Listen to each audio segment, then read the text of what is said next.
Hi everybody. Hello people. This is a running video for those of you who aren't into running. This is a running video about equipment that I have. It's not a recommendation, it's not an endorsement. It's just to let you know what I use to run. And again, I'm a fat guy out of shape that likes to try to stay in shape. So if you're in that same ballpark that you really want to be in shape, you really have motivation. This is some of the stuff I use, and I'm surrounded by it and two dogs, and we'll see if I can show you what I've got without being bothered by two dogs. If you watched Sunday's video, Saturday's video, you saw I wear a fanny pack. When I run, I always carry stuff. Always too much stuff, and this is a big fanny pack. It has a pocket in the front for a GPS. Sometimes I carry a GPS if we do trail running, or if I really want to know my distance accurately. The GPS, I think, does a pretty good job. So this is a great big fanny pack. You have to wear it on your side. You don't wear it on your back. Isn't he cute? And if you wear it on your side, it doesn't bounce very much, especially if it's tight. The other nice thing about it is that it goes nicely with the very cheap warm-up pants I bought for when it's really cold or snowy and I don't want the cold or rain to get on me. These are $15 warm-up pants from Target, or maybe they're from Walmart, who knows, but they were really cheap. And they're double layered. They have an inner layer that's really nice, and they are very nice and warm. Although I never wear them alone. Whenever I wear these are a pair of tights, and they're not a satiny tights or a nylon tight.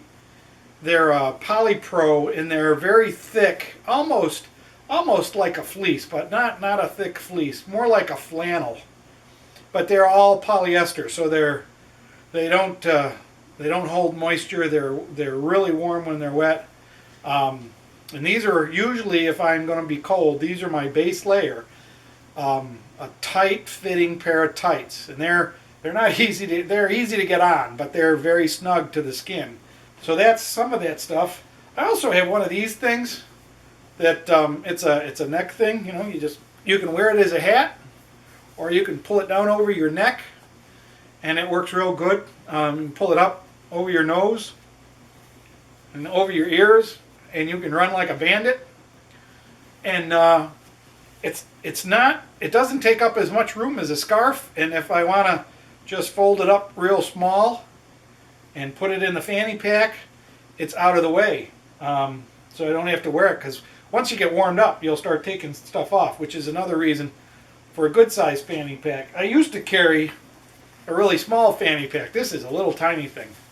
It was just big enough for the GPS to go in. I have a huge GPS, and or my keys and my wallet. I always carry my keys in my wallet. My wallet's fairly big. I'm a guy. What can I say? But your cell phone, you might want to carry that with you whenever you go. My cell phone is in an OtterBox, so it's a huge, bulky thing. I also have an iPod that sometimes, instead of taking the cell phone, I take the iPod if I want to listen to music. But most of the time when I'm running, I'm more interested in listening to nature sounds and yelling at the dogs and doing some training and stuff like that. So I don't usually listen to music on the run, but that's your preference. I like knowing nature and what's going on around me. When I bike, biking, I listen to music. I listen to it so low I can hear the cars coming by me. I'm just listening for a beat in the background for pedaling, for biking, but that's just cross training at this point. I also have a heart rate monitor, which I've actually got 5 of these. I'm a gadget guy. What can I say? This is really nice. I'll show you some more of this, but it has it's got your time, your date, your heart rate, all on the front, and it goes with a chest strap. Where's the chest strap? The chest strap goes across your chest to read right under your boobs or under your pectorals for the guys. I'll show you my graph from, but I can upload my heart rate monitor into this program, and this is this green here is the run we just did, the run number 2. And if I click on that, it gives me some places to fill in some basic information. It fills in how long it took and the heart rate, and even gives me a graph that I can click on, and it shows you the whole graph. And down at the bottom of the graph, down here, it gives you some of the data. It's a really nice program, and I like it a lot. This is my heart rate. The red is my heart rate. Sorry, I don't mean to be yelling into the camera here.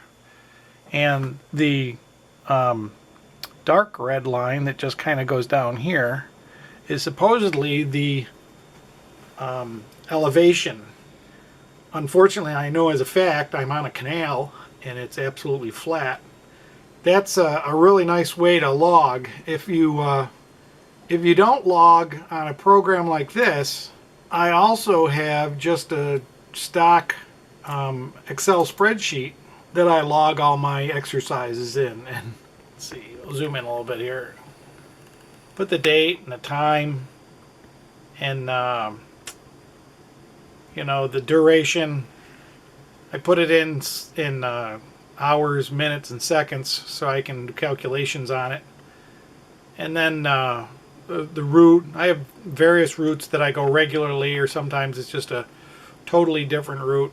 Notes over here about the route, or comments and what I might have wore and how cold it was. I get my maximum speed and things like that, and that's pretty cool. If you can see down at the bottom, these are the years that I was working out. Running 2003, 2004. And I'm no fitness nut. I ran easy. Some years there's only 3 or 4 things in there, and then there's my measurements, what I weighed, what my leg width was, my arm width, things like that, my shirt sizes and all that stuff, and race schedules for different races. So spreadsheet's really nice. If you just want a basic, is a good log. You can keep it in paper, you can keep it on a computer, but make one up that really makes you want to fill it out. So it's good information that makes you feel good about yourself and feel good about the running, and maybe you'll learn tricks. What's do you run faster in the morning? Do you run faster in the evening? Do you have a harder time getting out? Did you feel like hell before? Did you feel like hell after? Or you always just feel like hell? Or did you feel great? Did you meet anybody on the trail? Keep names of people you meet. It's a really nice little tool. So, all right. Heart rate monitor is really nice. Tells you, if you're going along and you're getting tired really fast, you look at your heart rate, and if it's really high, you're pushing too hard. You need to back down a little bit and try running a little slower. And that's the hardest thing, I think, for beginners, is to learn to run slow. Oh, and of course, I have a couple of these that I keep in the car. This is a vest, a fleece vest. It's a fleece vest that I had for dog training a long time ago. But I keep these in the car just in case it's a little too cold, or if after I run, I need to put something warm and dry on. If you're going to stand around and talk to people, if you run with people, you're going to go to a restaurant or something, and you want to put something dry and warm on, keep this in your car or something. A lot of times when you run with groups,